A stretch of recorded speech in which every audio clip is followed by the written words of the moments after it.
ಓಂ ಗಂ ಗಣಪತಾಯೇ ನಮಃ. ಶ್ರೀ ಗುರುದೇವರುದ್ರಾಯ ನಮಃ. ಎಲ್ರಿಗೂ ನಮಸ್ಕಾರ ಸ್ನೇಹಿತರೆ, ನಾನು ನಿಮ್ಮ ಪ್ರಕಾಶ್. ಸ್ನೇಹಿತರೆ, ಇಂದು ನಾನು ನಿಮಗೆ ಶತ್ರು ಸಂಹಾರ ಮಂತ್ರ ತೊಗೊಂಡು ಬಂದಿದ್ದೀನಿ. ಈ ಕ್ರಿಯೆ ಏನಾದರೂ ನೀವು ಮಾಡಿದರೆ, ಯಾರು ಪದೇ ಪದೇ ನಿಮ್ಮ ತಂಟೆಗೆ ಬರ್ತಾ ಇರ್ತಾರೋ, ಅನಾವಶ್ಯಕವಾಗಿ ಕಾಲು ಕೆರ್ಕೊಂಡು ನಿಮ್ಮ ಹತ್ರ ಜಗಳಕ್ಕೆ ಬರ್ತಾ ಇರ್ತಾರೋ, ಅವರು ಆಫೀಸಲ್ಲಾಗ್ಬೋದು ಅಥವಾ ಮನೆಯಲ್ಲಾಗ್ಬೋದು, ಇಲ್ಲ ಮನೆ ಅಕ್ಕಪಕ್ಕ ಆಗ್ಬೋದು.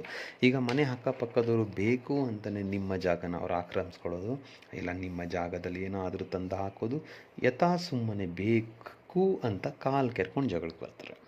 ಮತ್ತು ಆಫೀಸಿನಲ್ಲಿ ನಿಮಗೇ ಬೇಕು ಅಂತ ನಿಮ್ಮ ವಿರುದ್ಧ ಕುತಂತ್ರ ತಂದು ಹಿಡ್ತಾ ಇರ್ತಾರೆ. ನಿಮ್ಮ ಬಾಸ್ ಹತ್ರ ಆಗ್ಬೋದು, ಇಲ್ಲ ನಿಮ್ಮ ಸ್ನೇಹಿತರ ಹತ್ರ ಆಗ್ಬೋದು, ಯಾರ ಹತ್ರನಾದರೂ ಸರಿ. ಏನಪ್ಪ ನಾವು ಇಷ್ಟೆಲ್ಲ ದೇವ್ರ ಪೂಜೆ ಮಾಡ್ತೀವಿ, ಪುನಸ್ಕಾರ ಮಾಡ್ತೀವಿ, ಪ್ರತಿಯೊಂದು ಕೆಲಸ ಕಾರ್ಯ ಮಾಡ್ತೀವಿ, ಇಷ್ಟು ಮಾಡಿದರೂ ನಮ್ಮ ಮೇಲೇ ಯಾಕೆ ಈ ರೀತಿ ಶತ್ರುಗಳು ಉದ್ಭವ ಆಗ್ತಾರೆ ಅಂತ ನೀವು ಯೋಚನೆ ಮಾಡ್ತಾ ಇದ್ದರೆ ತಲೆ ಕೆಡಿಸ್ಕೊಳ್ಳೋಕೆ ಹೋಗಬೇಡಿ. ಈ ಕ್ರಿಯೆಯನ್ನು ಮಾಡಿ ಸಾಕು.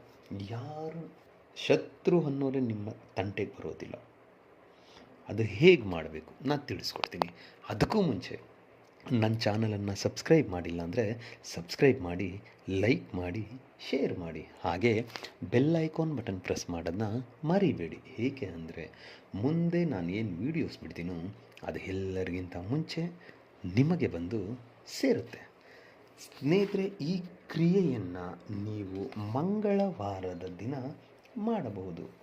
ಈ ಕ್ರಿಯೆಯನ್ನು ಮಾಡೋದಕ್ಕೆ ನಿಮಗೆ ಅವರ ಒಂದು ಫೋಟೋ ಬೇಕಾಗುತ್ತೆ. ಫೋಟೋವನ್ನು ತೆಗೆದುಕೊಳ್ಳಿ, ಮತ್ತು 1 ಸ್ಪೂನ್ನಷ್ಟು ಅಕ್ಕಿಯನ್ನು ತೆಗೆದುಕೊಳ್ಳಿ, ಮತ್ತು 5 ಒಣಮೆಣಸಿನಕಾಯಿಯನ್ನು ತೆಗೆದುಕೊಳ್ಳಿ. ಇಷ್ಟನ್ನು ತೆಗೆದುಕೊಂಡು ಮಂಗಳವಾರದ ದಿನ ದಕ್ಷಿಣ ದಿಕ್ಕಿಗೆ ಮುಖ ಮಾಡಿ ಕುಡಿಯಿರಿ. ಸಮಯ ಸಂಜೆ 6:30ರಿಂದ 9:30 ಒಳಗೆ ಯಾವಾಗ ಬೇಕಿದ್ರೂ ಈ ಕ್ರಿಯೆಯನ್ನು ಮಾಡಬಹುದು. ಏನು ಮಾಡಬೇಕು? ದಕ್ಷಿಣ ದಿಕ್ಕಿಗೆ ಮುಖ ಮಾಡಿ ಕುಳಿತುಕೊಂಡು ನಿಮ್ಮ ಮುಂದೆ ಒಂದು ಚಿಕ್ಕದಾದಂಥ ಕುಡಿಕೆಯನ್ನು ತೆಗೆದುಕೊಂಡು ಕುಡಿಕೆಯ ಒಳಗಡೆ ಸ್ವಲ್ಪ ಅಕ್ಕಿ ಹಾಕಿ ನಿಮ್ಮ ಬಲಗೈಯಲ್ಲಿ ಅವರ ಫೋಟೋ ಮತ್ತು 5 ಒಣ ಕೆಂಪು ಮೆಣಸಿನಕಾಯಿಯನ್ನು ಹಿಡಿದುಕೊಂಡು, ಇವಾಗ ನಾನು ಏನು ಮಂತ್ರ ಕೊಡ್ತೀನೋ ಈ ಮಂತ್ರವನ್ನು ನೀವು 108 ಸಾರಿ ಪಠನೆ ಮಾಡಬೇಕಾಗುತ್ತೆ.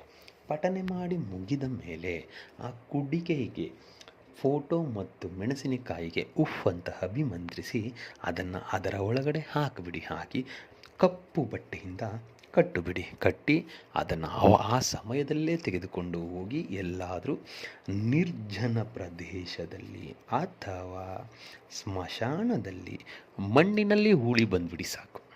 ಇಷ್ಟು ನೀವು ಮಾಡಿದ್ರೆ ಕೆಲವೇ ನಿಮಿಷದಲ್ಲಿ ನಿಮ್ಮ ಶತ್ರು ನಾಶ ಆಗ್ತಾರೆ. ಅದಕ್ಕೆ ಮಂತ್ರ ಹೀಗಿದೆ: ಓಂ ಉಗ್ರ ನರಸಿಂಹಾಯ ರುದ್ರರೂಪಾಯ ಶ್ಮಶಾನ ಅಮುಖಿ ಅಪಜಯ ರಕ್ಷಿಷು ರಕ್ಷಿಷು ರಕ್ಷಿಷು ನರಸಿಂಹಾಯ ನಮಃ. ಓಂ ಹ್ರೀಂ ಕ್ಲೀಂ ನಂ ರಂ ಜಂ ಅಪಜಯ ಫಟ್ ಸ್ವಾಹ. ಈ ರೀತಿಯಾಗಿ ನೀವು ಅಮುಖಿ ಅನ್ನೋ ಜಾಗದಲ್ಲಿ ಅವರ ಹೆಸರನ್ನು ಸೇರಿಸಿಕೊಳ್ತಾ ಈ ಕ್ರಿಯೆಯನ್ನು ಮಾಡಿದ್ದೆ ಆದಲ್ಲಿ ಖಂಡಿತ ನಿಮಗೆ ರಿಸಲ್ಟ್ ಸಿಗುತ್ತೆ.